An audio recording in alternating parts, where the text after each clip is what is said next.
আপু কেমন আছেন? এই তো আলহামদুলিল্লাহ ভালো। আপনি? হ্যাঁ, আমিও ভালো আছি।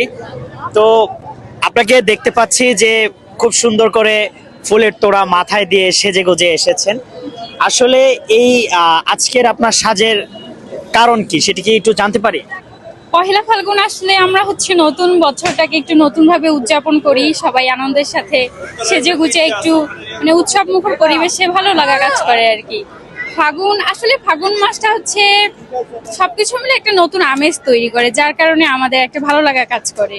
এই জন্যই আমরা আর কি প্রকৃতির সাথে নিজেকে একটু সাজিয়ে নিই আর কি। এই জন্যই আর কি পহেলা ফাগুনে এটা অন্যরকম লাগে, সবাইকে একটা অনুভূতি কাজ করে আর কি।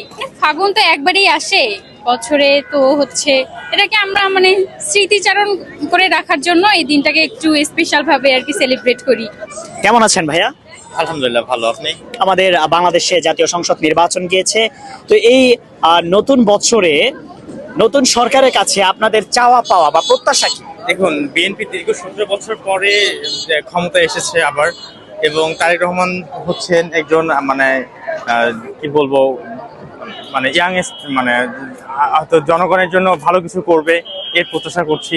এবং উনি যেহেতু দীর্ঘদিন একটি ভালো দেশে ছিলেন, ইংল্যান্ডে ছিলেন, হয়তো বা উনি, আমরা আশা করব যে আমাদেরকে অনেক সুযোগ সুবিধা দিবে, জনগণের দিকটা দেখবে, দেশকে আরো উন্নয়নমূলক কার্যক্রম পরিচালনা করবে, দেশকে আরো এগিয়ে নিয়ে যেতে সহায়তা করবে।